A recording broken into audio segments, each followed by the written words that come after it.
Ladies and gentlemen, it's time. It's Thursday. It's Korner Booth pregame. Hey, is this thing on? Hello, testing. No debate, cause it's all. I'm too official, got the drip, I got the sauce. Bring the proof when it's time to tell the truth. I'll be at the corner booth, find me in the corner booth, yeah. Still standing and defiant. Slay the competition, cause I'm walking like a giant. What's up, Twitter world? There's my little OJ. He's got an autographed OJ photo. Has anybody heard the story about the Glizzy guy? He fits today's generation. Oh yeah, speaking of lady basketball players, the Lola Bunny, bonkable. Yes or no?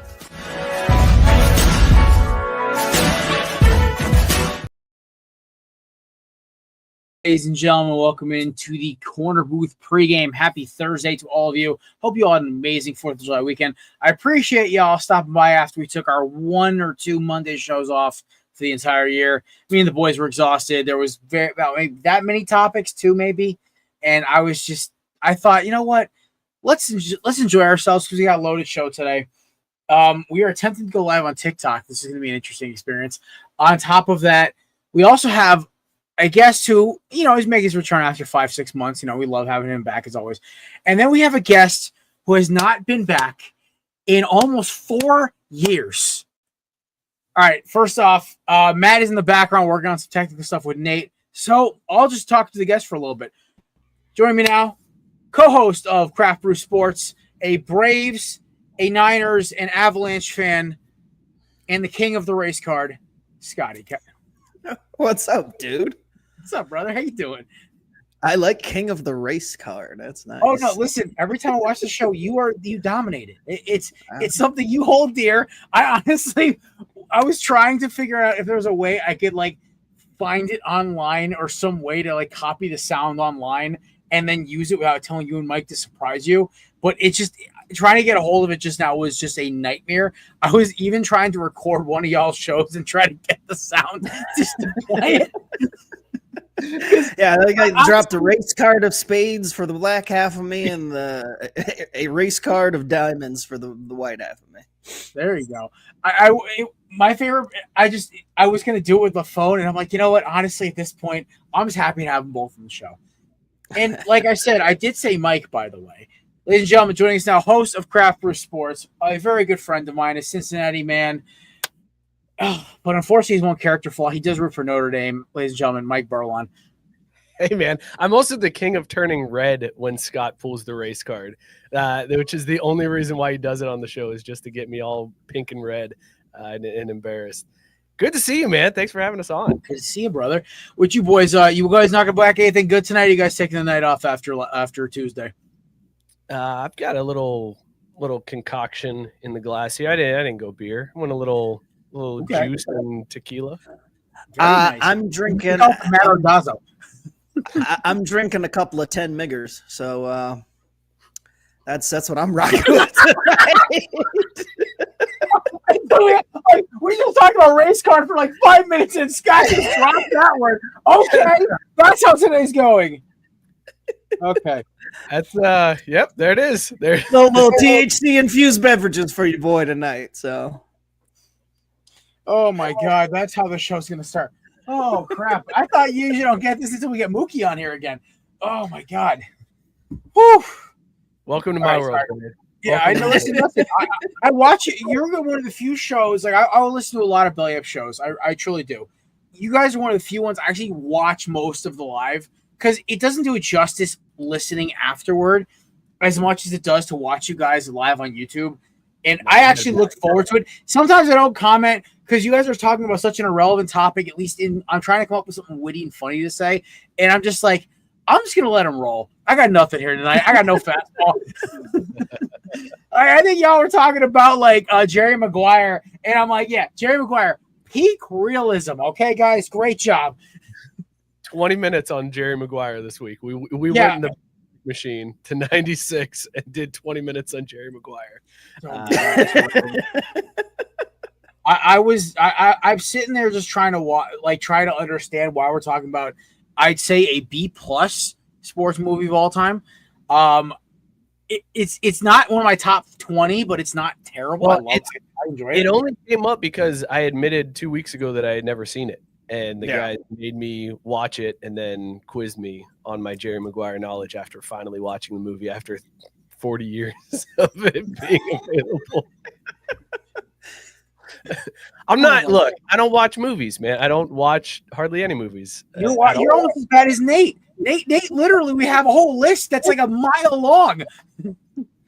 Well, this is a recurring theme, though. I got Mike to watch the Star Wars movies. He at one point was all the way caught up with the MCU, and now he's watching Jerry Maguire. I remember I'm doing yeoman's work. Great. Yeah, Scott's just broadening my horizons here. It's all good. And Jerry Maguire was a fantastic 90s movie. Does not hold up. Are we gonna do we want to do 20 more minutes on Jerry Maguire? Let's do it now. I know. Let's take the Korner Booth to do 20 minutes of Jerry Maguire. Because basically at this point, since the fact I haven't watched it in about 10 years, all I remember is show me the money. Like that's all I know. Like at this point, like if we want to talk about like, I mean, I started watching the Iron Man movies because I grew up loving Tony Stark, and then I tried to give Ironheart a shot, and the first 5 minutes of the damn show, she's like, would Tony Stark be Tony Stark who wasn't a billionaire? Lady, I don't know, but you just made me not want to watch your show anymore. Click. Don't go after my boy. But no, he wouldn't be. He would not be Iron Man if he wasn't a billionaire. I mean, he would be Iron Man, but he'd probably be Ironmonger because he did build that crap in a cave with a box of scraps. That's my only counterpoint to that argument is he literally made it out of like parts. So I don't know. I wouldn't be Iron Man of Iron Man, so she's half right. But I'm like, I don't want to hear this. I'm good.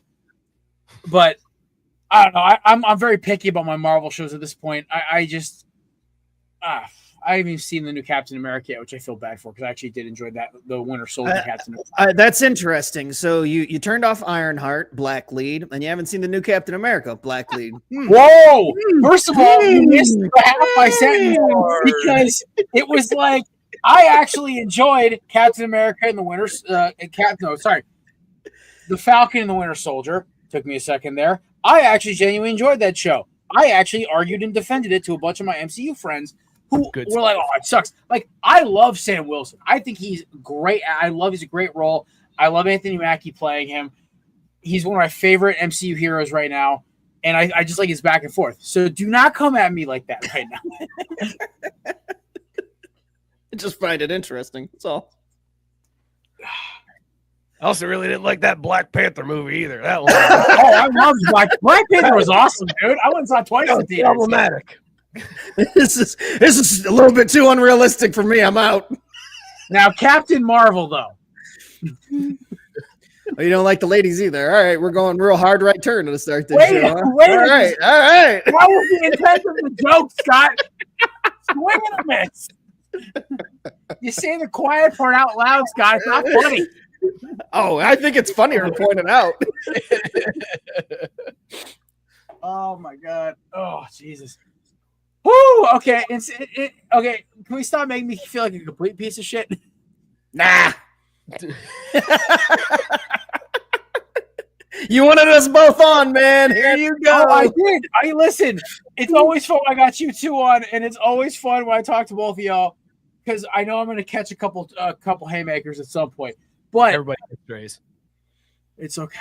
So I want to just touch on though, and everyone's wondering. I always address my title. I kind of do a little Woody Page thing every time I get on.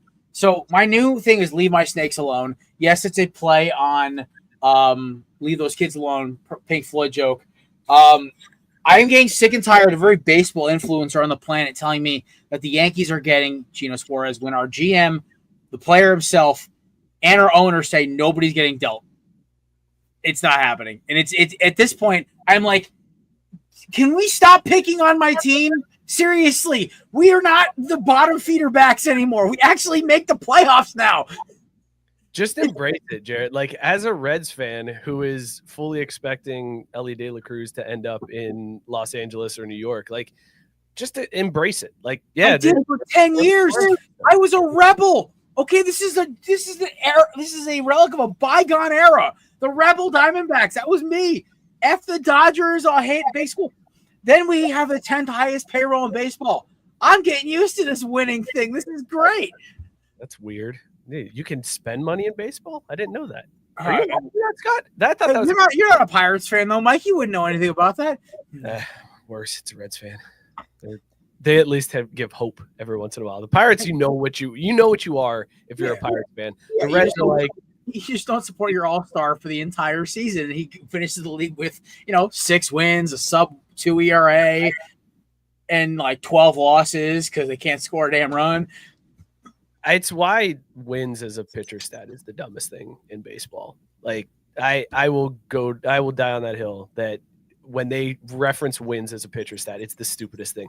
Tariq Skubal and Paul Skeens have like the exact same stats right now, but Skubal is 8-0 and Skeens is 1-5. It's stupid. It sucks, man. I feel bad. How do you feel about wins as a baseball stat? I don't know. It doesn't super bother me, but the way that baseball is played now and guys not going, like, it was less of a concern when guys were consistently going like full games. Like that was a win. But going 5.5, going getting to the 6th inning and calling it a day, I think it's cheap. The wins category has become cheap for pitchers now. I think they have to move the bench line. I think you have to get above 6 innings. You have to get a full 6 to get your win. Like it kills me because I watched like an old MLB Classic game. It was the Diamondbacks in the NLCS in 2021, and it was either Schilling or Johnson went like 8.5 innings. I mean 8 1/3. I'm like that's 2001. Sorry, yeah, I know. I was 6 years old, but still. So I remember I was watching this. It was on like MLB Network. It was like a classic game or whatever. And Schilling is like, or John, I think it was Schilling. Schilling went like it was 8 innings. He's still out there, and he's not even at 100 pitches yet. I'm just like, holy crap! Like this is great. This is pitching. This is the art of it. I watched an old Greg Maddux highlight film. I'm seeing like it's saying like bottom 7, and he's at pitch like 78. I'm like, this is magnificent. Like, what happened to this? It was even better when they would go 9 and they were throwing 150 pitches. Dude, I had a guy on my adult baseball league roster for 168 in 5 innings. Because we were Jesus. Yeah, okay, we call him Leather Arm Dave now because like one of the teams in our league like yelled out, they're like, dude, you're at 167 right now. He got the final out of the inning on the next pitch, but he walks off and goes, I feel okay. Shows up to practice on Tuesday, like, I can't lift my arm right now. Like, and he's like 35, and he's just got like that wonky, like weird, like floppy windup, and it comes in at like 65, and it's not a bad pitch. The problem is his first 8 pitches got crushed. Then he settled in and was just wiping the floor. The problem is the umpire strike zone was moving like the box from the office, and this is the problem when you play adult league wood bat baseball. It's like the umpires you get are either perfect or abysmal, and there's no in between. So sounds like Major League Baseball. Oh no, Major League Baseball has no good umpires. I say this, and I say this with every fiber of my being. Once you become a collegiate or professional referee or umpire, you've sold your soul to the devil, and you're a horrible person. Wow. Yeah, I hate umpires and referees. I just will come on and say it. I don't care if they give me a call or take a call from me. I don't care. High school refs are fun because they're fun to mess with. Like high school umpires, high school refs, I never had an issue with. But it seems like when I'm ever watching a game, it's always the ref making or the umpire making the game about them with a call. And I'm just like, I hate you. I hate everything you stand for. Football refs are starting to hurt my feelings less. It's mostly NBA refs and umpires that I hate the most now. Did you guys see the video of the minor leaguer that balked in a run with the lightning strike? Yeah, like lightning struck in the middle of his windup. And I don't know how you're supposed to call that. It's like nature interference. I don't know how you're supposed to call it. It's such a dick move to be like, everybody got scared. He gets to go home. That's a like, everybody in the stadium shit their pants, and he's like, nope, that's a balk. Sorry, take the plate. That was bananas to me. Oh my god!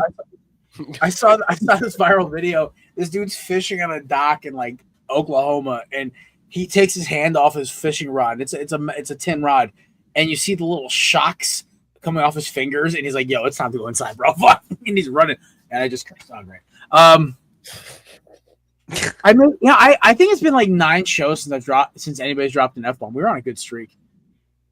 Wow, and that's Thursday shows. We haven't dropped an F-bomb on a Monday show that wasn't wiped off in a year, because like we basically were like, "Hey, don't drop F-bombs. We got sponsors now." It's like, okay, great, but try to be responsible, right?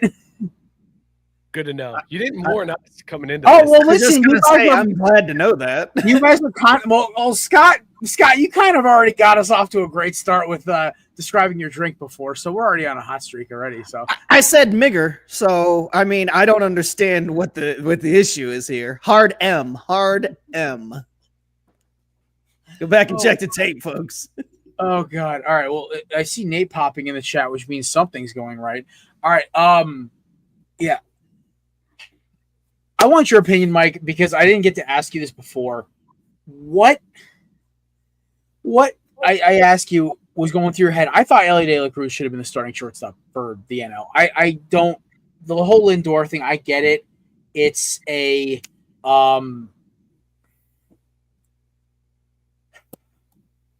I don't like how like the big city baseball teams take over fan voting. Like at one point it was Max Muncy versus Machado at third, and Suarez has 10 more home runs than both of them. Elliot De La Cruz is smoking every other All-Star shortstop in stats. And then you can go into the outfield, like how the hell is Teoscar Hernandez getting in when he's having an average season? Stuff like this bugs me. I want to ask you as the small town guy, and maybe as the suffering major market, and Scott, what your guys' opinions are on this. I mean, to be honest, I don't care whether he starts or not, because whether you start or you come in later, you're only playing a couple innings and getting like an at bat or two anyways. So I don't care if it's at the beginning of the game or in the middle of the game, like whatever. It's all it. Look, when it's fan voting, the bigger markets are going to win out. That's all there is to it. So as long as he gets in there, and the Reds did end up getting 2 reps because somebody couldn't go, so they pulled Andrew Adam in. I think he took Sale's spot. That was actually more egregious to me than Ellie not starting, was Andrew Abbott not making it, via the voting. Like that dude's having a hell of a season. So that felt more. I think I was more pissed off about that than I was about Ellie not starting. I still can't get over how Julio Rodriguez is an all-star when his numbers are too safe to say awful. Isn't his slash right now like below 233 for like all of his efficiency numbers? It's something insanely low. Like his batting average is below 2. I don't know, but I do know that he got voted in by the players, and usually I can just chalk it up to fans are dumb and they're just going to vote for their favorite teams or whatever. Yeah, that's a weird respect thing, because he hasn't really been in the league long enough to just kind of get in off of his name. So I don't know why his peers put him in there, really. Like, well, I get like it's not even like they're not represented, because they got Kyle Raleigh, who's having like an amazing season. Like, it's a weird way for his peers to recognize him. If you want my dead honest opinion, he's probably having like one of the 4th or 5th best seasons on his own roster. It's like I guess name recognition. Also, by the way, here's Matthew. Sorry, Matt. Hey, Matt. I'm waiting to get in the club. Dude, the StreamYard access, I was like, oh, look, I signed on. I was like, holy crap, what am I looking at right now? Oh, yeah, I know. We basically told Matt to defuse a bomb with no instruction to set up. I was like, tonight. I almost posted something in the chat, but I think I was going to post it live. And I was like, I think I can figure this out. And I figured it out. It's a private chat button. That helps. Good season. Okay, Matt, we were just talking about how much I hate your Yankees for trying to steal my third baseman. Listen, it's not the end of the world if, I hope your stadium burns to the ground if you even come near Gino. I will say there's no way that you can be that emotionally attached to a. Oh no, it's the fact that like every team thinks we're giving up because we're only 3 games out of the wild card right now, which I still laugh at. The NL wild card this year has been abysmal. If anything, it's more of a reason why to keep fighting. And I love Diamondbacks, and I can say this as I've been a Diamondbacks fan my entire life. Diamondbacks Instagram and Twitter are the most funny and depressing thing I've ever read.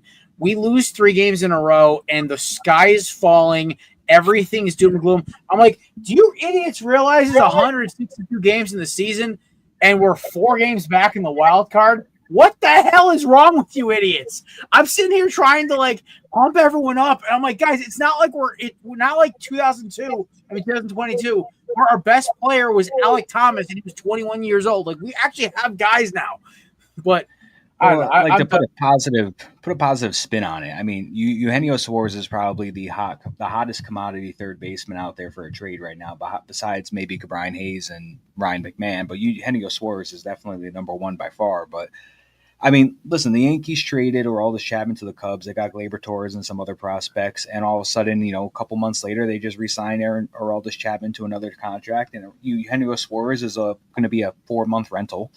At this point. So, I mean, I don't think it's a terrible thing if you guys were to just recoup a bunch of prospects for him and then you sign him back in December, because you could very well do that. It just rubs salt in the wounds of a season that was robbed from us by Tommy John surgery. We lost our ace, our closer, and our setup man all in the same season of Tommy John surgery.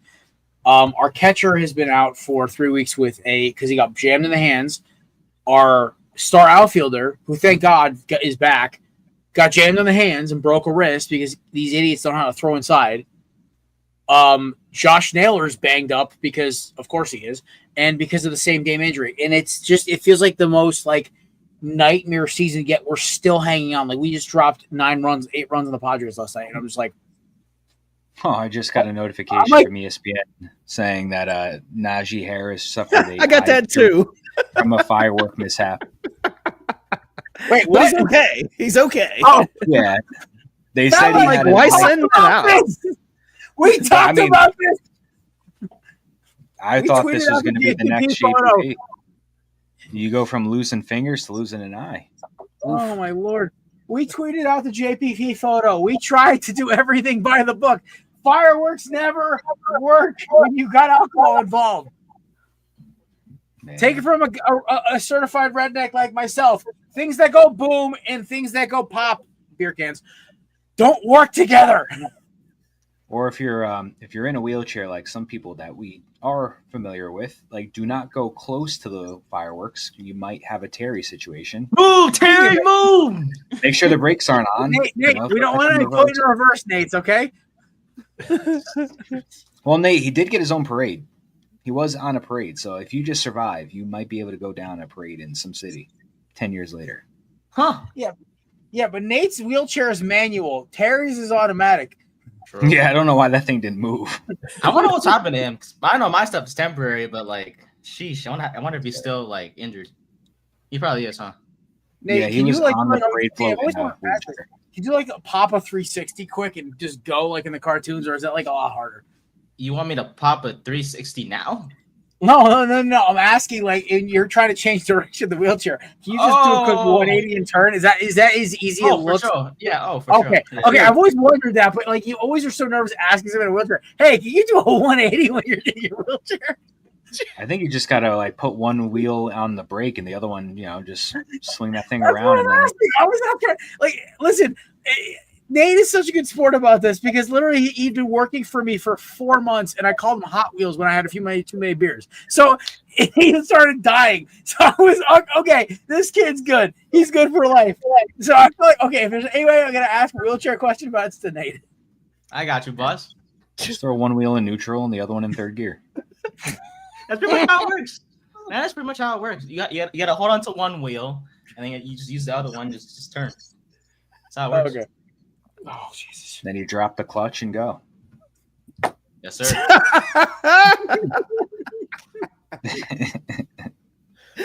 Punch it. Punch it. I hope Nate knows the day that one of us is injured and we're in a cast or we're in something. Oh, he's going to be ruthless. He has free game to just lay into us. Yeah, I know. I mean, like, I was surprised he didn't hit on me when I had the pulled hammy a few weeks ago. I was limping into the screen like, Oh, I had nothing for you. I felt bad for you. I mean, listen, I'm the one who didn't hydrate enough and then tried to steal home when it was 97 degrees outside. I scored, though. Commitment. While we were talking about, before we got into that, we were talking about trades. This comment. Do you think Stephen Hawking? Dang. That's awesome. Do you think Stephen Hawking can rip to this chair? Yeah, dude. Tank. 100%. Oh, hell yeah, he would. Stephen Hawking. He's got Tweaker by Jello Ball playing in the background while he's doing it too. Did you guys notice that? What was the guy's name? Brian Reynolds, I think it is, out of Pittsburgh. He had a 6-team no trade list, and all of them were contenders. I loved it. I actually saw that list 2 weeks ago, and I'm like, good for you, Brian Reynolds. Like, F all those teams. He was like Yankees, Mets, Padres, Giants, Dodgers, and Toronto, I think. So they're like, he just doesn't want to win. I was like, he just might be Zach Greinke, doesn't want to go to a big market. Yeah. Well, Zach Greinke's just weird.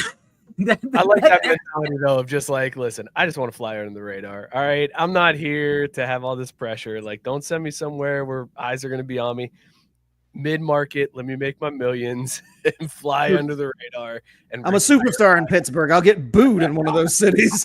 We'll give Brian Reynolds some credit. He is a pain in the ass to get out. We played Pittsburgh earlier in the year, and it said, "Oh, Brian Reynolds, up here goes a hit. Oh, god damn it!" And every time, a little bloop single, even his sacrifice plays are a pain in the ass. And I'm like, oh, okay, small market superstar, got it. All right, so that brings up the question then, fellas. Would you rather be the best player on a crappy team or the worst player on a team that's contending for a championship? Because, I mean, yeah, superstar on a crappy team. Yeah, that's the way to be, right? You're the king of the city. You run the city. It depends on the city, though, too. Oh, yeah. Essentially, you're saying, do you want to be Mike Trout with the Angels or do you want to be Joey Gallo with the Yankees? There you go. That's exactly. Yes, exactly. Give me the Trout treatment, baby. Yeah. Oh yeah, at least that's the scenario. It's no longer split. Give me the Trout treatment, because on one hand you could get a ring, but nobody's going to care about you. On the other hand, you may not get a ring, but you're going to be a Hall of Famer. Yeah, I thought you were talking like the utility guy from the Yankees in like 2009 kind of thing, not the guy who literally gets universally shit on by most Yankee fans. Like, there's a big difference. No, I'm talking like Joey Votto is the name that pops up in my mind as like the guy who is the best player on a shitty team for the longest time, stuck it out, could have likely signed somewhere and been a lesser player on a really good team, but stayed and just is a hero. They're going to have a statue for that dude. We got another home run derby participant. Oh, who is it? Dude, I heard he lobbied for himself just yesterday. Yes! Too. When I got that text, I was like, wait, so his lobbying worked? I can't wait. Yes! Jazz Chisholm knocked 2 home runs in yesterday, and it was like, give me the call, and they gave him the call. I'm so excited for that. That's just – he's probably not going to win, but that's going to be so fun. I actually think this is one of the most exciting home run derby fields in a while. Oh, yeah. Like, the names are good. This reminds me of, what was it, 06? This reminds me of like 06 when you had a bunch of young stars who were coming up. You had like the Ryan Howards of the world, and you're like, ooh. Like I think this was like Josh Hamilton's first derby. There were a couple other guys that were really good. This just reminds me of those years. Like the peak of my like middle school going into high school years where I'm like, okay, the home run derby is lit. Because last year, Tasker Hernandez winning it literally just killed it. I'm like, this is just lame. Yeah, we need Jack Caglione and Nick Kurtz in this soon, and those guys are tanks, man.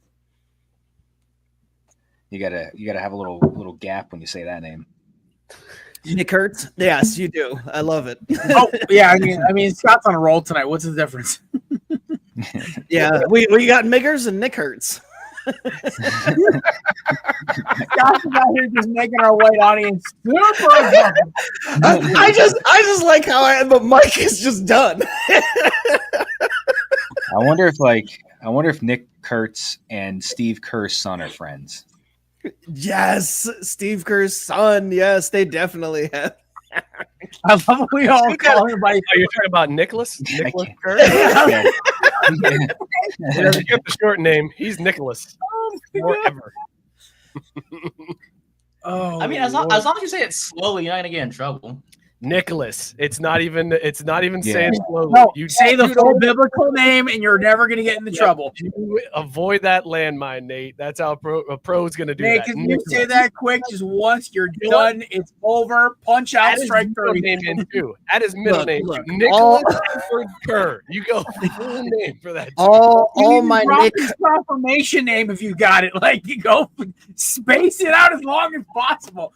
All my Nick Kurtz love Nick Kerr. Oh my god. Yeah, there we go. Let's go. Yeah. What I'm talking about. Oh my god. God. I love this. Oh. Why do you love it, Nate? Yes, sir. My man Nate. He gets Hey, I got you, brother. Okay, just wait until Nate gets one. Dude, when our boy Dom was on for a few months, he goes, "My fellow Asian," just every damn show. It's great.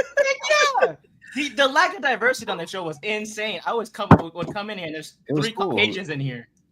Like, Yeah. dang, man, I need some Asians. It was man. cool. We'd sign on and be like, oh, wow, we're the minority right now in this one. We got Yeah. it'd be just Jared, and then it'd be Nate and Dom. I was like, this is kind of cool. That felt good. And We're all about it. then he left, and then I was like, okay, well. And then I'd sign on, and Chris would sign on. Dom to stop showing up for crap. Yeah, it's okay. We should get like a Chinese guy in here. We'll get him from China real quick. Nate, you're like walking on that ice right now where it's penalty box. I'm telling you. My I friends can't are down there. Who's the guest? My friends are down there. China real quick. What? What time is it over there right now? Do you know? Yeah, it's 7:35 in the morning. Yeah. Oh, they are not copping on for a They show. are. They're not getting up at 7 a.m. to get on here. Chang is Lord. waiting to get on right now. He says hi from his house. Hey, man. Oh, Nate. Good They're big Lord, my supporters of the dude. show. All right, I'll Nate, hop you off. are a breed, my friend. Holy fuck. So yeah, Jazz Chisholm's in the Derby. Hell yeah. Yeah. Oh, don't worry, folks. By the way, on Monday, we do our yearly Home Run Derby show where me, Matt, Nate just make degenerate bets. And it's just fun. Betting on the Home Run Derby is the most like fun thing I love doing during the summer. Like, I was thinking to myself, like, there's something in the summer I usually waste half of my money on DraftKings on, or Fanatic Sportsbook in this case. And I'm like, oh, Home Run Derby, we're back. I have nothing to gamble on. I don't gamble on baseball day to day. That's stupid. You're just asking to lose money. But Home Run Derby, now you're talking extra losing power. So what's your normal go-to on the Home Run Derby bets? Are you just betting totals or like head-to-head? I'm betting winners. I'm betting to make X rounds. I'll bet individual matchups if I can, because I know Fanatics will do it. So DraftKings. I try to stick to that. Longest home run is always a crapshoot, but I'll throw like $1 on it and see if I nail it for like $30, because it's like, okay, now we've got extra gambling money. Like, it's stuff like that. Like, I try to keep it low key. I just will throw 20 different mixtures of bets and just see what hits. It's like it's Tuesday night, Scott and Mookie sitting here talking with us. Good Lord. Get spreading those You know what? parlays, baby. We need to get Sky. I have an idea. We need to get Chris and Mookie in the same show. The same Chris who has gambled on Russian soccer and Mookie together on the same show. Oh, gotcha. Yes, no, I'd love to watch two degenerate gamblers go at it. That'd be great. And I'll host because I'm only half degenerate. Well, even though no, sorry. Actually, I just talk more about it. Matt actually puts down more cheddar than I do about this stuff. All right. Well, when we say Matt puts down more cheddar, Matt puts down $5, That's big. and that's only more cheddar than Jared, because Jared will put 3 down. That's big spending in Mookie's life. Yeah, that's what Bro. Mookie's at the penny slots. I'm up 37%. Oh, that's a fun way to say you want. Mookie pops a squat next to the tennis. I ain't moving for the next 6 hours. I'm hitting it tonight. No, I'll throw like if I think I got like $25 in my FanDuel. I might spread that out amongst some of the home run derby ones. I'll probably go round by round this time. I could just be a degenerate and throw all of it on Jazz, but I think that's not. Oh, I'm totally throwing $5 on Jazz. I just Jazz to win it, and Jazz, Cal Raleigh, and then who's the other one I really liked? No, give me Ortiz, man. Give me Ortiz. He's about to hit tanks, dude. I'm all in on Ortiz. See, I was Abrams or Wood who got in for the Nationals? Wood. Yeah, we were talking about this on last Thursday. I said James Wood is going to either walk in and just be a machine hitting absolute nukes or like just line drives over the fence, or he's going to literally have the worst opening round ever and not make it. So he's one of those guys. He's the boom. There's always 3 or 4 boom or bust guys every year. Like, I hate bringing it. I'm happy your boy's back, Scotty Acuna. I love seeing him in the Derby. I think he's one of my favorite players to watch, and I love his swing, so it's kind of just entertaining for me either way. But I fully invest on dropping at least a 6-pack on Monday night, if not more, watching the Derby. We've got a full 8 participants, too.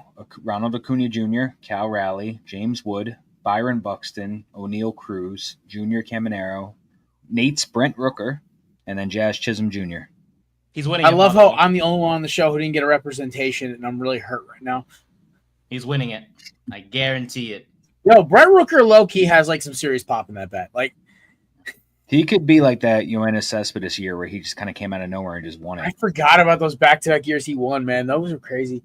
Yeah, I got Caballero and Ortiz. Those Mike, which team's yours? Oh, I'm a Reds fan. We don't have any. Oh wow. We don't have any. Yeah, me and Mike are odd men out this year. I mean, it would have been cool to see Suarez in because he's just hitting tanks every time he gets up. I got O'Neill Cruz winning this one. That's my sleeper pick. There it is. I love O'Neill. So is he healthy enough to play? Because I know he hasn't played in a couple of days. Yeah, I think he's good to go.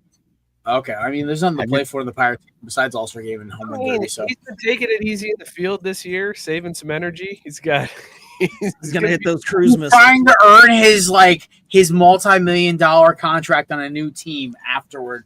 After he hits like 85 bombs, and you're just like, oh, hey, Yankees, Mets, Dodgers, Padres, Pirates, or not Pirates, Giants. Somebody hit me up.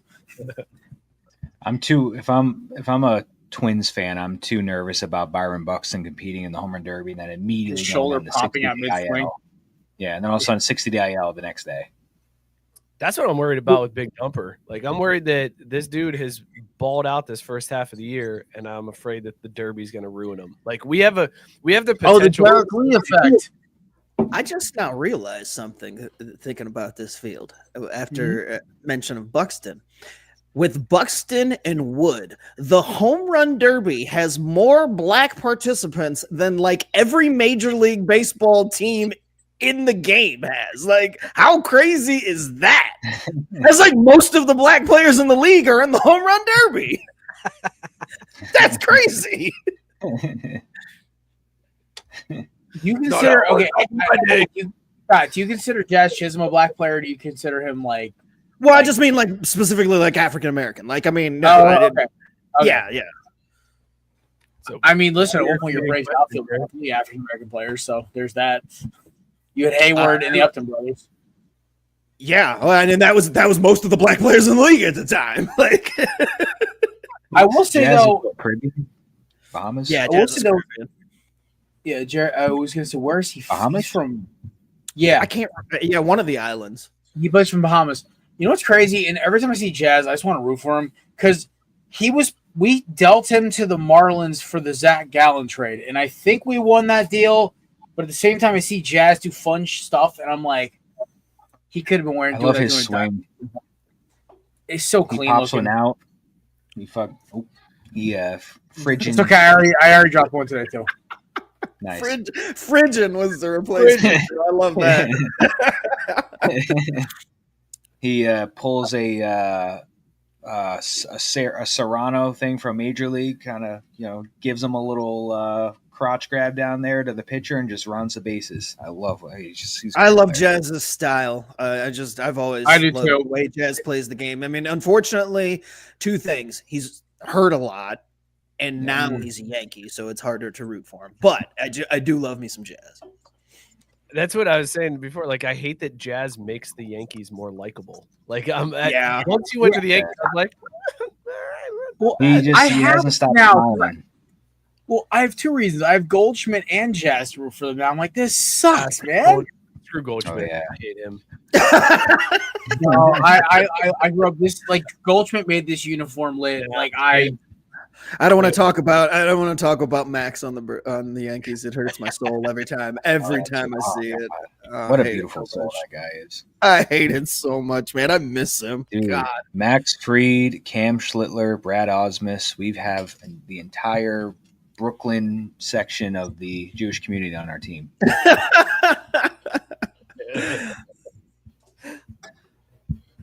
Scott, how's your beat the streak going? Dude, I'm up to 10. I'm leading our group. Yeah. They beat the streak? Matt, you mentioned immaculate inning earlier.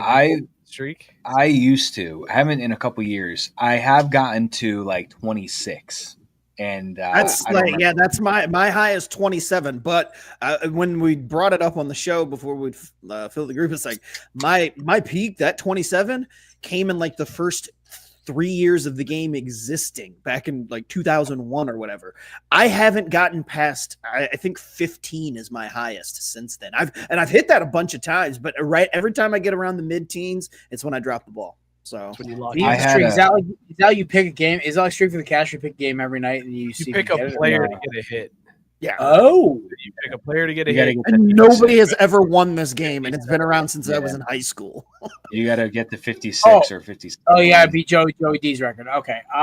It was the year that Jackie Bradley Jr. was like competing with Joe DiMaggio for like the consecutive games with the hit thing. Like that was the year I was up to like 26. So I just kept picking him, and then he eventually lost, and I lost. What was Jackie Bradley up to? Wasn't he up to like 30 something at that point? Yeah, I chimed in late on it. So, but yeah, I think he got to like low 30s or high 20s, something, or it had to be 30s because it was like they were nationally like tracking it, so it had to be pretty high. Because I think DiMaggio's was 40 something. Man, DiMaggio was 56, right? Yeah, 56 is the all-time record. Okay. But once it gets to 30 is when like national coverage starts honing in usually.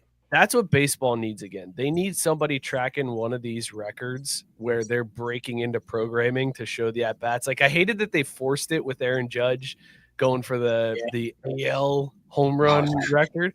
Like that was garbage. But if you're chasing a real record and you're breaking it McGuire Sosa style, baseball's or back. Who's the out? There's that new guy who's in baseball. I can't remember what team he plays for. He's wicked fast, and he I want to see him try. Yeah, I want to see him break Ricky Anderson's steal record. I want to see him go after that. Dude, I loved when they were doing Ricky's Ricky, man. Like rest in peace, but like Ricky's the GOAT. But like, I love when they were tracking Aaron Judge's home runs because I had family watching like The Masked Singer. And they would get so pissed because it would change to the baseball game to see if he would break it. And they don't care about it, but it was great. Go on Facebook and they're ranting about it. I'm like, yeah, better luck tomorrow. Hope there's not an episode tomorrow. Oh man.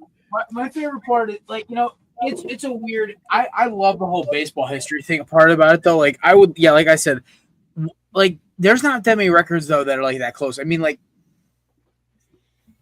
Judge came close with the RBI records like out of control. I think Major League Baseball for a batting average, like what, Ted Williams 406 or whatever it is. And then I'm trying to think any other achievable record. Like a lot of those single season records are like everyone's like, oh, he's on pace to break it. It's like, is he really? Like I would love. I agree with Mike. I love that take. I would love to see stolen bases, hits, RBIs, home runs, strikeouts. Isn't habit like there's always the talk about like what's the record that's never going to get broken. Stolen bases is not going to get broken. You have to average 70 stolen bases for 20 straight years to break that. Oh, record. I'm talking single season. I'm not talking even all that. time. I think the single season is like 130 or something crazy. It's 136. Nobody is touching Ricky Henderson's records. Like they make a big deal about it if you steal 40 now. Yeah, there's none of his records are getting touched. Well, because analytics ruin baseball. I will say this till the day I die. Mike, it comes back to Expo. Yeah, if there's a bunt record, that person's never gonna have to worry about that thing ever getting broken. I hate sabermetrics. I hate analytics. I think it's ruined the game I grew up loving. At the end of the day, it's how many runs you scored, how many runs the other team scored. That's it. It's that simple. You get hits, you score runs, you make plays on defense, you pitch the ball, you try to get a couple strikeouts here and there and get outs, and that's it. It's not rocket science here anymore. Like, I love how I think baseball almost lost itself from when did the analytics era start? Like, was it Moneyball era or did it delay a couple years? Like, we're talking like late 2000s into the 2010s where the analytics era. Moneyball introduced it. Yeah, I was going to say Moneyball kind of kicked it off and made it more mainstream, really. It wasn't until the Red Sox won the World Series with like the Moneyball idea, but with money behind it. that was the best. Was there like was that 07? 04 probably. Yeah, 04 I think. It was but they were like, you know what? This idea is pretty cool about like saving money but we're going to do it with money. Like that's how we're going to do this Moneyball plan. And then they just win the World Series. By the way, Matt, Eddie Collins holds the record for most sacrifice bunts in a career. He had 512 during his 25-year career. He broke the record in 1921. Nobody played 25 years. Okay, congratulations to the Collins family because you don't have to worry about that. That ain't dropping. Nobody lays down a sacrifice bunt. What's funny is like that there probably haven't even been that many sacrifice bunts in the last 5 years of baseball. Period. I see like that's how little they sacrifice bunt. What? Well, my team's known for them, so I see like 3 a night. Like, does Lovello sacrifice bunt like that? That's it's either Perdomo, even though he hit a grand slam last night, was hilarious. He had a sack bunt on his first at bat or second at bat. Then he had a grand slam with his third at bat. I'm like, this is the most Diamondbacks game of all time, where it's just win by. You know what? As much as I bitch and moan and complain about my team, I love that they win by any means necessary. Or they try to win by any means necessary. Got to drop a sack bunt? Sure. Pull the bunt, swing through the fences, hit a grand slam? Also acceptable. I'm okay. We can win 18-17. I'm happy. Just win, baby. I'm out Raiders. I'm out Davising this thing for the rest of the year. We're going full Raiders the rest of the way. Guys, I'm looking at the list of guys who have the top 25 players for sacrifice hits, and every single picture is in black and white. It's all white guys in black and white pictures that are named like Old Krusty McGee. Like they're please tell me something like oil can something or whatever. It's like, what the I mean, it's like Wally Pipp is on this list. He's 23rd. Like Bobby Veach. Like dudes that are just ancient. Like nobody within a color photograph is on the top 25 of sacrifice hits in MLB. It's amazing. Or with a normal lost name. art. I'm gonna go to find a name that I recognize that's not like last 2 Sundays ago in one of my games, I watched a 42-year-old man get a sacrifice bunt that turned into a double because he had it roll so perfectly. The guy picked it up, and the third baseman wasn't paying attention. He kind of just like walking it back to the pitcher, and my guy just took off rounding and ran to second base, and nobody's paying attention. The second baseman is basically on the mound because he charged it. So, like, my boy walks to second base with a stand-up double on a bunt, and he's just sitting there like flexing. We'll call him Lightning McQueen, and I'm like, or Hot Wheels is his other nickname because he's your typical 42-year-old pot belly, but for some reason runs faster than he looks. And it was hilarious because it was like the perfect sacrifice bunt, got on it, rolled down the left field line for like 20 feet. The third baseman picked it up, thinking it was going to go foul, and it didn't. It was great. So I love bunting. I think it's hilarious lost art. I can't do it. I'm too strong to bunt. I hit ball far. So What a flex over here. I'm too strong to bunt. They don't ask power hitters. I tried bunting once and I popped out to the pitcher. I was like, One time I was like this, and it was a literally looping line drive to the pitcher. I was like, I'm done. You can't bunt with this much creatine flowing through you. I'm back on creatine action. I love that stuff. It's great. Omar Injury Vizquel shield. is number 35 on this list. That's the first. Omar Vizquel is 35 with how many? Oh my God. Now we're finally getting the names that you know. 156 sack hits. Jeez. It's like still way off the record. Way off. He's not even. He's like barely halfway there. Yeah. Good God. And that's the most. That's got to be the most modern player too. Like that just goes shows. Yeah, I mean, what was the last time he played? 04, 05? Something like that. Yeah. Something like that. Yeah, that's what I'm thinking. Scott. Wow, that's a name right there. Tom Otis Glavine. Nixon. Tom Glavine is number 69 on the list. Tommy G. Oh, Hey, Chick stick the long ball. Tom Glavine. That's nice. Hey, him and Maddox were good at bunting, but that's what you expect. I mean, like pitchers did. Too The strong. 90s Braves teams were like elite. So I mean, That's those were when the they would standards. screw up. When they would screw up and not get the sacrifice and actually get on base and then have to run with the jacket on. Oh, pitchers with jackets. Oh my Dude, God. bring back, dude. It's bring not. that back. Don't get me started. Don't get me started on abolishing the universal DH, man. I will go on. I've man. watched you rant about this, Scott. I listened to your podcast. That's why we should get rid of it, just so that we get to see pitchers wearing starter jackets on the base path again. Also, we get guys like Mike Pitchers Owen who literally are a nuclear bomb at the plate who just hit like 5 or 6 jacks a year. I'm all about it. One of my favorite memories was 2016 start of the season, or 2017 start of the season. Mad Bum versus Zach Greinke was the pitching matchup. Opening day, ESPN. I'm watching it. Just got back from a party, and I pigged out with a 12-pack of Miller Lite and a bag of Ruffles and French onion dip. And I was in heaven right there. And I'm sitting there just chowing, and I watched Mad Bum not hit one but 2 nuclear bomb home runs. And I'm just like, that's a pitcher.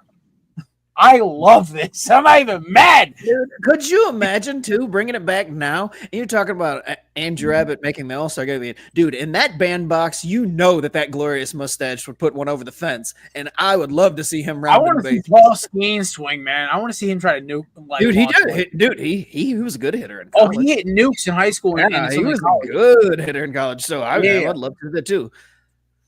That's what I'm saying, man. Bring it back. We don't need universal DH. All right, I'm stopped. When did the AL bring the DH in? What was that? 1985? Something in the 80s, right? When they brought the DH in? No, it was like the 50s, I believe, when the Really? AL adopted How the long ago? DH. Yeah, the DH has been around for a while. It also made NL baseball so much cooler.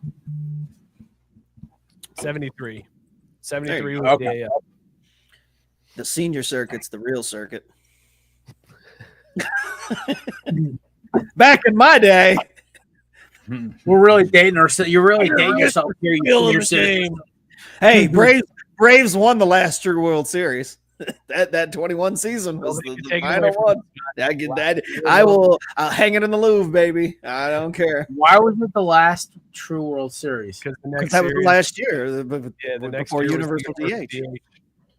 That was Oh, the last World Series that you actually had like Pitchers wow, batting. we're going to an NL park, so this AL pitcher has to bat, and he's just going to stand there and whiff on 3 pitches and go back. to his Dude, Max Fried looked awesome in the box, and I don't mean that seriously.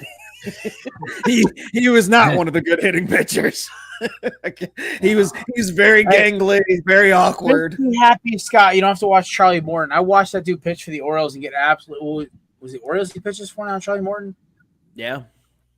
I watched him absolutely. absolutely dominate the Braves this past Saturday. It was fun. Yeah. When we played the O's, we slaughtered him. It was awful. I'm like, this is the same Charlie Morton I watched carry the Braves in Game 1 of the World Series. What the hell happened? Yeah. On a broken leg, right? That was what it was? Yeah. Well, he broke it in the game. Yeah, true. All right, What did you just say? He was an ace.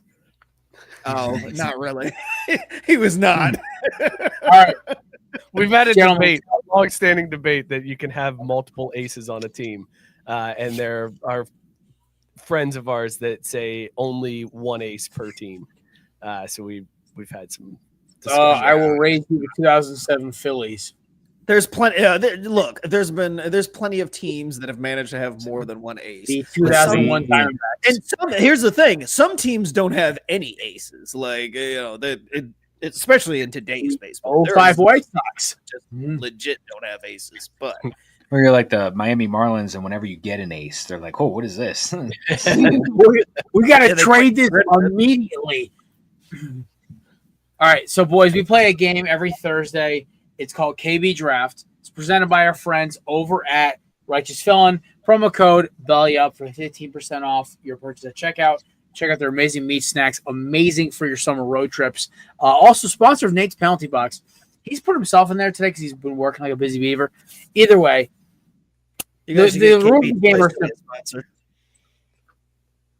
So here's the thing.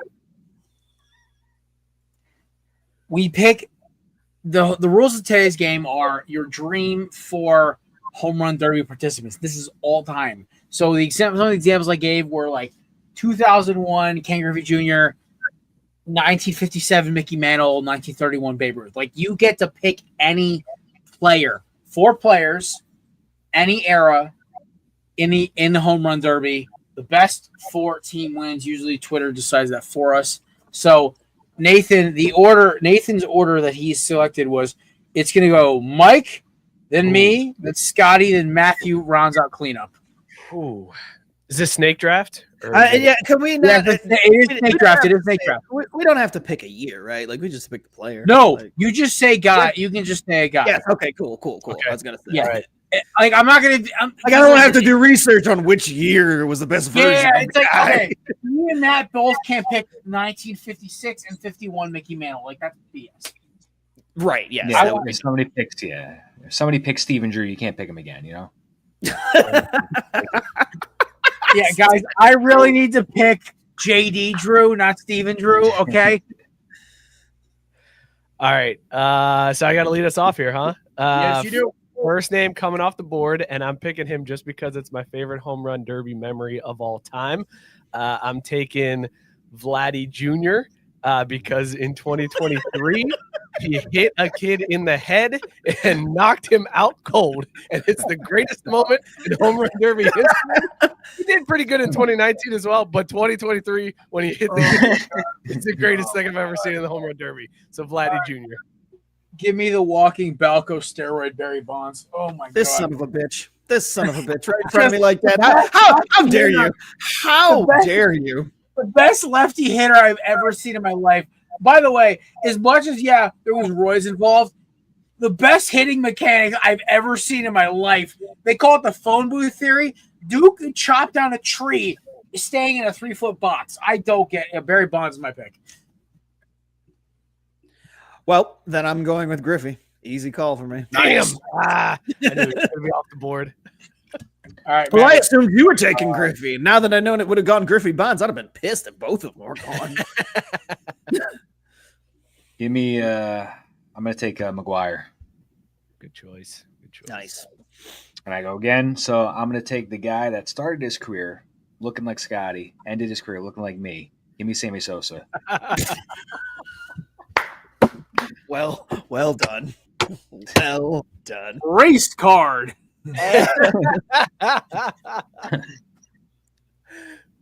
I'm taking Hammer and Hank.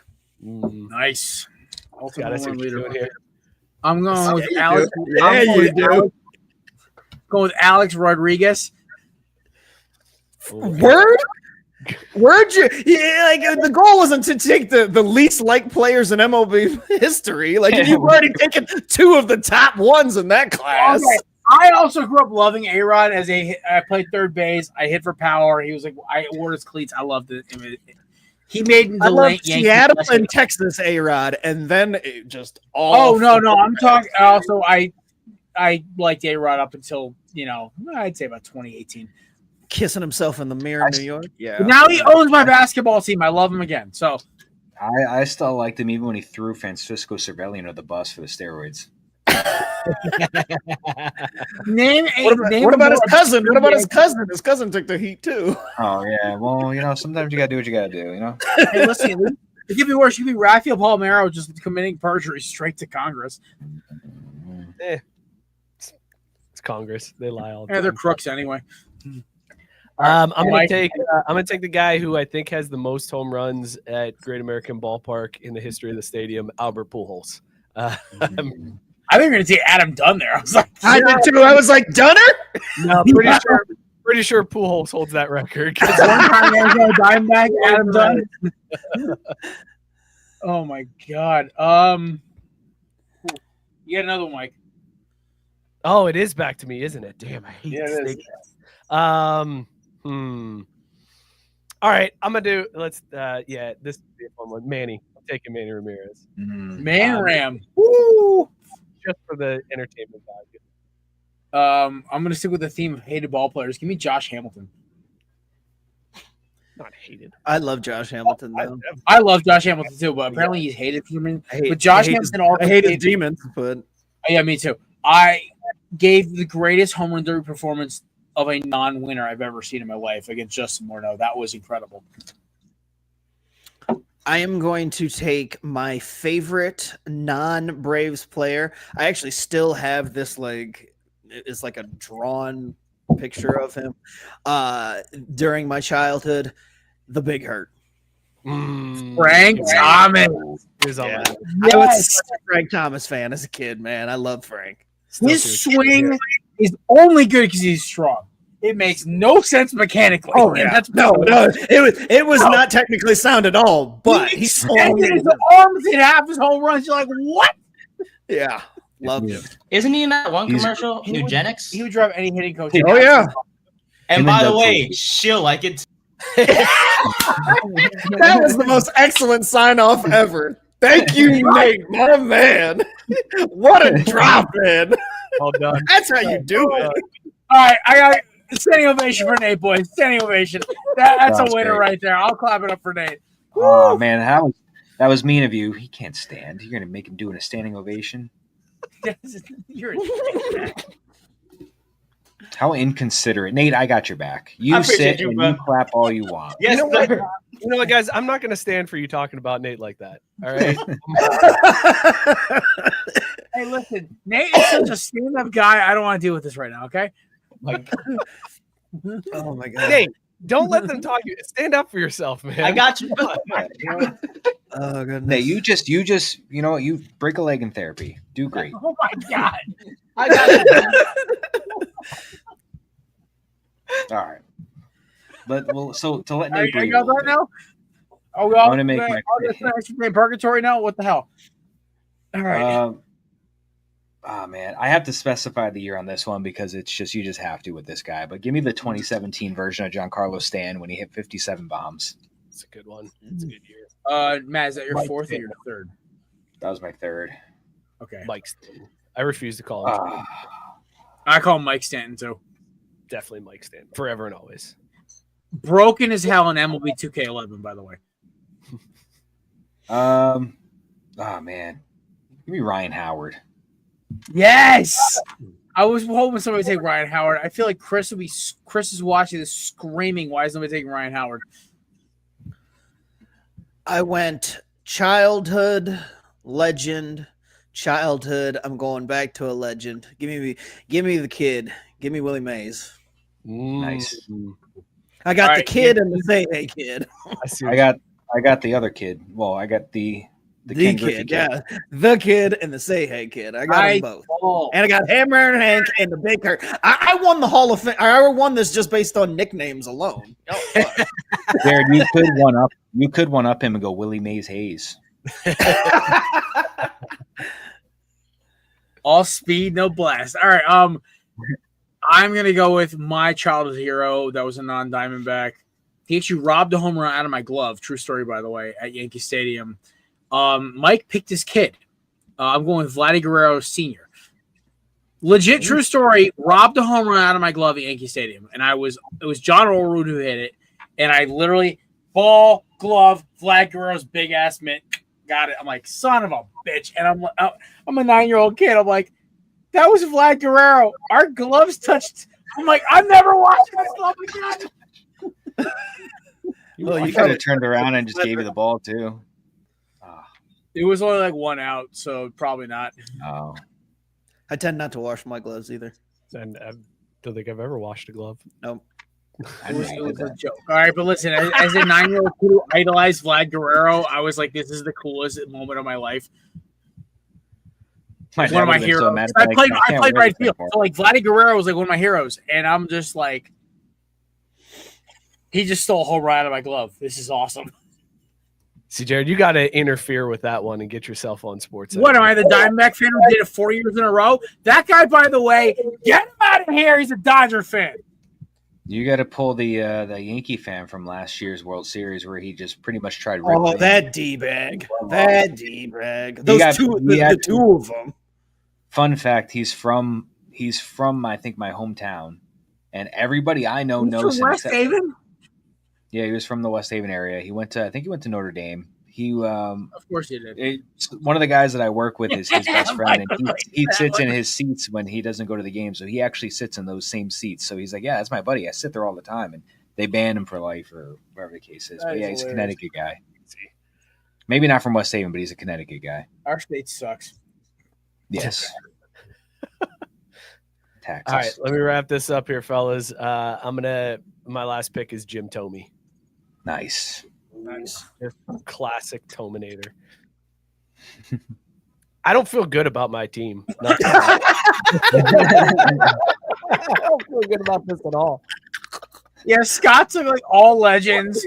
Me and Matt went like third. You had Vlad Jr., Jim Thome. You just picked. I had Manny Ramirez. Albert Pujols. Yeah. That's not a bad lineup. I mean, not for the first pick. That's a terrible lineup. More runs. That's great. A lot of this draft. I Reds GM this one. Just drafted horribly. I had Aroyd, Barry Bonds, Vladdy Jr., and then I had one. What was the other one I had? You had Vladdy Daddy, not Vladdy. Vlad Senior. Sorry, Vlad Senior. Who was my third? Which, by the way, I'm all the way here for that story. On top of all of that, because F. John Olerud. So I'm glad that Vlad stole a home run from John Olerud. Okay, it was my first baseball game ever. My grandmother was so hell bent on making me a Yankees fan. She bought me an A-Rod jersey. She bought me all this Yankees gear. She kept buying me Yankees yearbooks every time, Yankee games all the time. I gotta love my grandma. She's great. But she tried so hard to make me a Yankee fan.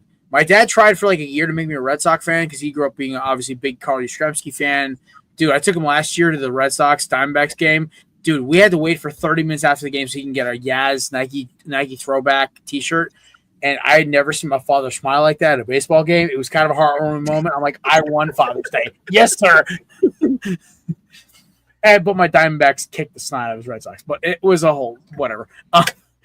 But he was the happiest man alive. But yeah, no, my grandmother tried so hard to make me a Yankee fan, and I just was like, yeah, Randy Johnson threw a perfect game yesterday, so whatever, man.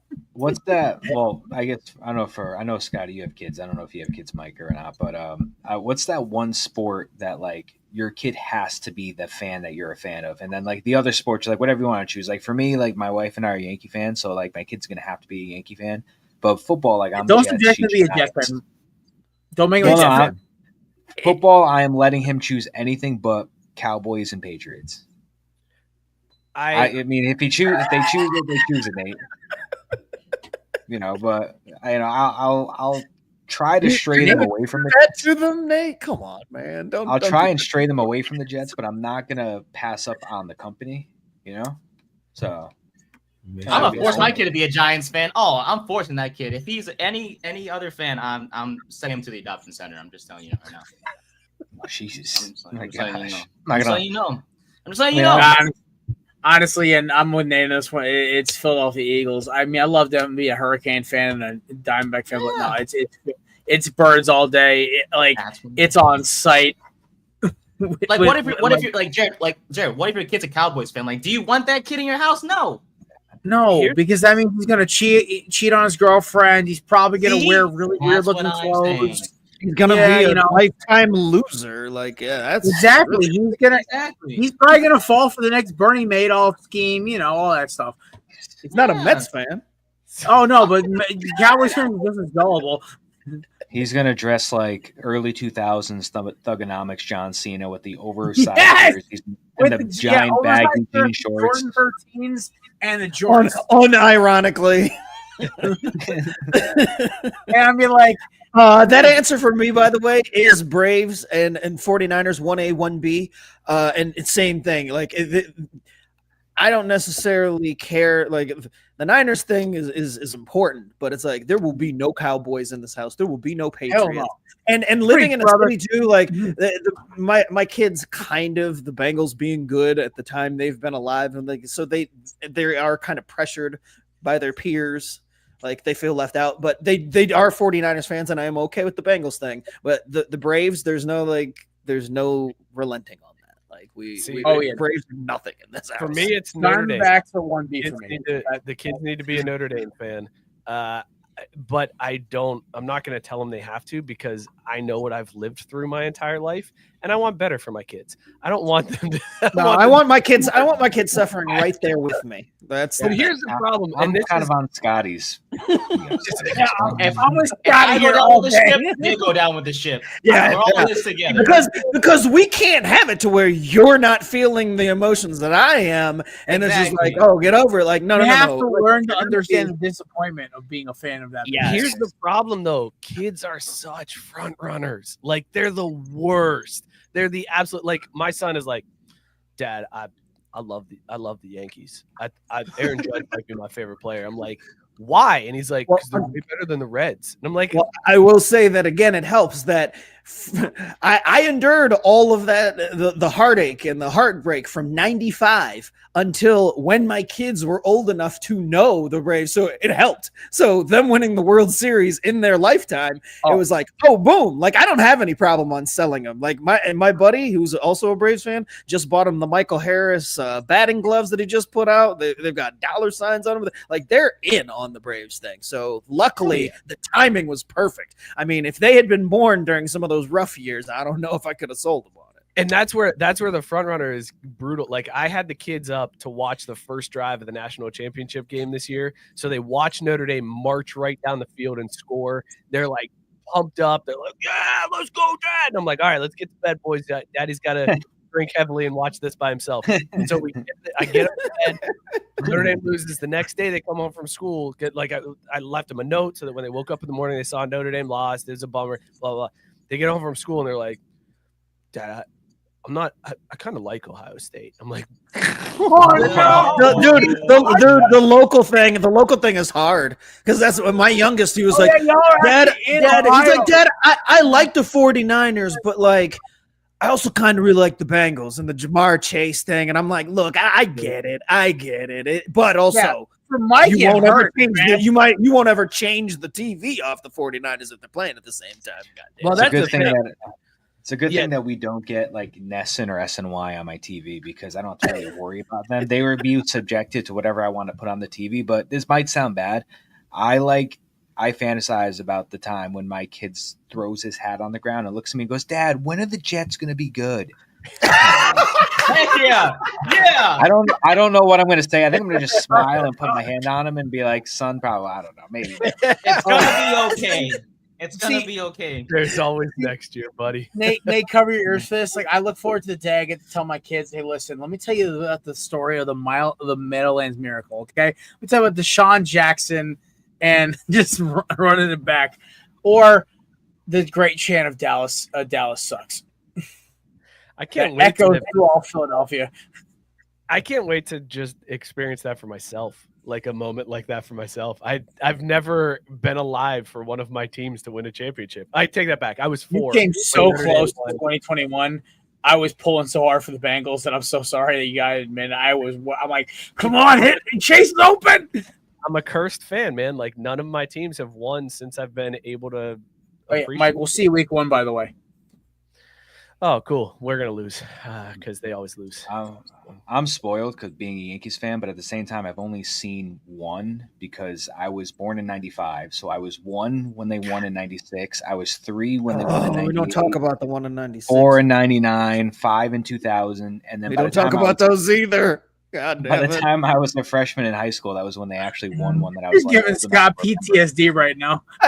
You really are. That 96 and 2000 just right through the. I'm not having to talk to Rangers fans about 2003. Or 99 rather. No, because in 2000 it was against the Mets. Yeah, and then the Knicks, like, they haven't won since I think I was like negative 20 something when they won, and then the Rangers won the year before I was born, and then obviously the Jets. So I've seen one. I've been alive for like 5, but I've only seen one because I was old enough to remember it. None. Well, let's hope it stays that way. I've seen my hockey team win 3 times. My hockey team won 3 times. Well, no. I'd be okay with the Jets winning. I'd be fine with that. But that's first the Yankees. Matt, I'm driving you to the damn parade if the Jets win. I would sacrifice the next 30 years of baseball just to get one Jets Super Bowl. All right, that's the question. Okay, so Matt, that's your. Okay, we can do this around the horn. Honestly, this would be good. Yeah, the one team of yours that you want to see get a championship. Oh, it would be the Jets. I would go as far as to like, if they were like, listen, the Yankees will not win until you die, but the Jets will get a Super Bowl and we'll see what happens after that. I probably take it. Yeah, that's the barometer, right? No other team will ever win a championship that you'll ever see, but that one team. Yeah. So you're taking. I would take the Jets. I have to. Nate's nodding. I will do unspeakable things for the Giants to win this Super Bowl. Pause. Unspeakable things. Even but like just over the A's. Yeah, when I was 12. I don't remember that as much. Yeah, over the A's. I can't talk. My football team's won twice since I graduated college. I can't talk right now. It must be nice. My team's kind of good. I think I already signed my pack with the devil on that one. I don't think I'm seeing any teams win anymore. Not the Braves on the 21. So or these guys. I got what I wanted. I signed on the dotted line, no problem, because I had always said if the Braves only win one more, I'll sacrifice everything else. I mean, listen, I remember 95, and I do remember 95 for both the Niners and the Braves very vividly. But then there was that long time, and the Niners are still going. But it's like if only one of them could do it, it was still going to be Atlanta. Well, boys, I have the other side of the shoe here. The week I went back to the church and reaffirmed my faith in the Catholic Church. My team beat the snot out of the Chiefs in the same week. I kind of have to think that it was also the same week my grandmother died. So I mean, there was kind of a plus or minus here, but I'll take the win there. You want to know a fun, sad? She hated Patrick Mahomes, so she was probably happy as hell. She was looking down and smiling. A fun story that is similar to yours, but doesn't have as happy of an ending. So in 2001, my grandfather, who was the biggest Yankee fan in the world, passed away. The day before, the day before the last Game 7 or whatever it was, the World Series. So you have 9/11, and then you have my grandfather, the biggest Yankees fan I ever knew, passing, and Mariano blows the safe. I'm just gonna exit stage right. Sometimes I think about that. I'm like, dude, that's a double whammy. One, the worst terrorist attack on this country in however long, and then my grandfather just passes away right before the last game. And you think there's going to be some good luck there? Nope. Luis Gonzalez said, "Screw my grandfather." Pretty much. I have dark humor. I feel so bad for all the thoughts that were going through my mind at that moment. And mine was the exact opposite, because everybody, nationally, everybody's like, oh, for New York and all this, and I was like, fuck that shit. Those sons of bitches just won 3 of the last 5. Fuck them. Fuck this. I kid you not. I don't think we're going for it. I don't think that I've celebrated anything harder for not my team than that moment for Luis Gonzalez. I still remember that flare like it was yesterday, and I was running around screaming, and I was happy as hell.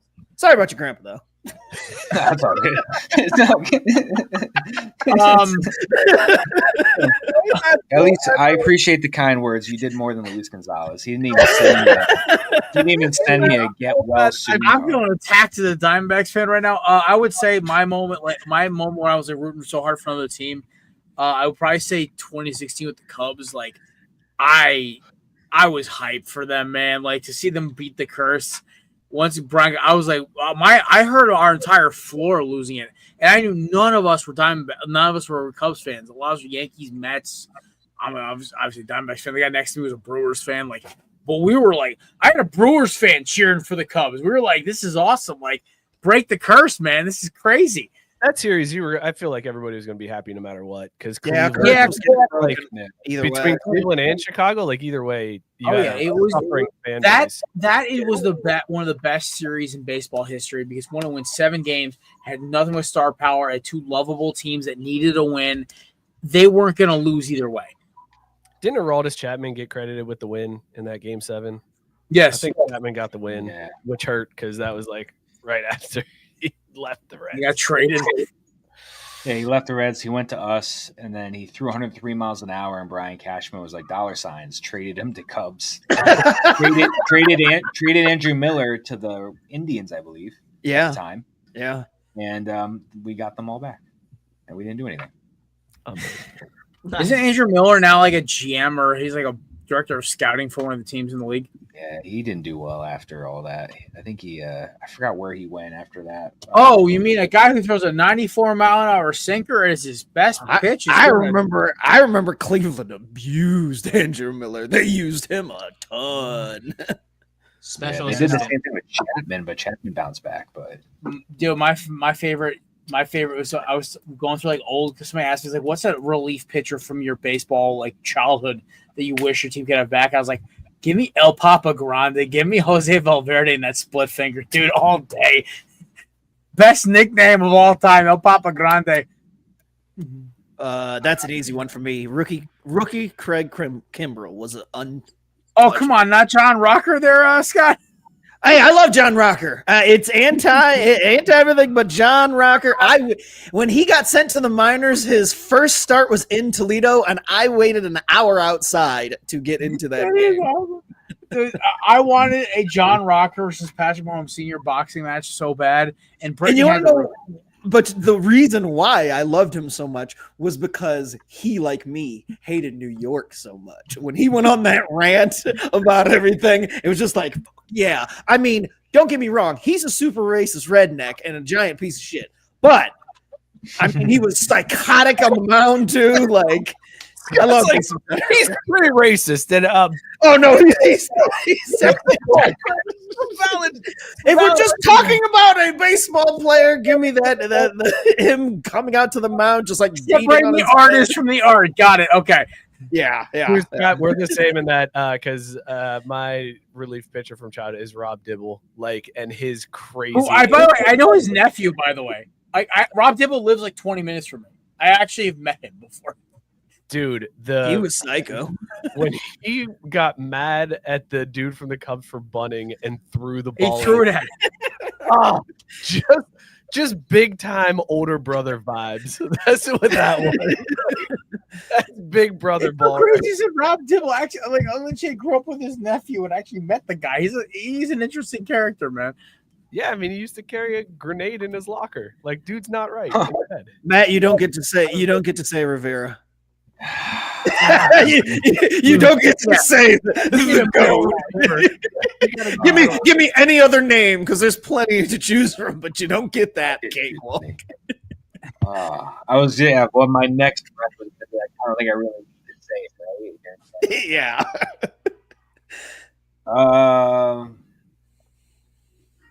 Jabba Chamberlain. God, I hated Justin Chamberlain. With his flat brim. Get him out of here. Yeah, Jabba Chamberlain before he busted his leg up on a trampoline. I don't know. I was always a big David Robertson guy. I know where Matt's going. That's solid. He was supposed to be the next big closer. We got rid of him, but he was always a really solid reliever around the league. We just didn't hold on to relievers for a long time. Like he'd have a good reliever for like 3-4 years, and we would either let him go or we trade him. So like we really weren't somebody that had a big longevity with the relievers besides Mariano. I can't choose Chapman because there's too much PTSD of him just throwing 103 miles an hour over the middle of the plate 10 times in a row until the hitter perfectly times it. I think John Wetland was one of my favorites. I was gonna say John Wetland is like the one I was gonna wait for. If one of you all he was one of the ones that I would say if I was not able to pick Mariano. I was gonna say, was it Tom Gordon was another one I liked for the Yankees back in the day. He's a Red Sox. Come on. Tom Gordon was a Red Sox closer for much longer. Nate, I'm curious what you're gonna say as an A's fan. Oh, I was gonna go Phillies because I used to be a Phillies fan, and I barely wasn't. I became an A's fan a few years ago, so I don't even know their history too much. All right, go Phillies. I'm curious what you're gonna go with here. I was gonna go Brad Lidge. That 08 season was outstanding. It was a perfect season, save wise. He didn't blow a save. I think that whole year. He was 50 for 50. He was insane. My favorite, I think, was and it was only because I replicated his fastball. I loved Billy Wagner's. He ripped the fastball weird. He almost Billy Wagner had the wackiest delivery with that fastball, and it came in so gnarly looking. It's a running fastball because you kind of you naturally turn your wrist or your thumb in here. He put his thumb on the outside, and your wrist naturally turns, so it kind of has a natural run to it. Dude, it was the craziest pitch to watch. Billy Wagner was crazy. I'm trying to think. Obviously no Trevor Hoffman because I thought it had to be for your team. I thought you were gonna go Byung-Hyun Kim. Listen, is he Asian? Wait. Yeah. He was on that World Series team. In fact, he won 7 games because he blew 2 in New York with his home runs. Now I'm giving Nate the background. I know. Let's go. Was he good? He was, but in that World Series though, he struggled. Oh, he was a side armor too. He was awesome. Oh no, submariner, Nate, full on. Yes, underneath. Full on underneath. It was great. Brad Ziegler, scraping and he the ground. dominated. And you know what? He was one of the first of his kind in the modern era of side armors who actually were good relief pitchers. And who threw really fast? That was the other thing. Usually side armors did not mid-90s at side armors was insane. Yeah. But he threw a stinker too, so it came in and then dropped down. But Jose Valverde in that 07 season was just broken. I think he set our record for saves that year. It was something insane. He was out of control. But Jose Valverde was probably my favorite one. I can't say J.J. Putz because he blew the save against the Brewers, which knocked us out of the playoffs in 11. Paul Sewald, I want his head up my wall for what he did to us in the World Series. Seager. Yeah, Nate, stop. You're giving me PTSD right now. Yeah, that home run in Game 1, I was like, we are so effed. This is it. I'm like, this is how the game. Then we won Game 2. Got my hopes up. Game 3. Sewald blows another one. Game 4. Zach Gallen has a no-hitter through 8 innings, 7 innings. Bullpen blows it again. I'm like, this is just great. Jeez. It's all right. Well, hey, listen, boys, it has been an absolute pleasure as always. I will just give you to the floor here. Actually, I really can't do that. I was like, Mike and Scott, where can we find your amazing content? Michael, on YouTube at Crafty Sports is the YouTube handle. Hit us up on all the socials at Crafty Sports. We're on TikTok, Instagram, Blue Sky, Twitter, all of them. We just started up a Discord too, or as Mookie would say, a Discord. So you can find that. It's been a lot of fun. I'm totally joining this Discord now. Yeah, the kids were finally like, "Hey, old man, get on the Discord," and started. I'm like, "All right, fine, I'll do it." It is fun. It's awesome. Good chatter in there. We got a Facebook group that is kind of phasing out because Facebook sucks. But yeah, go hit up the Discord. Just search Craft Root Sports. You can find us over there.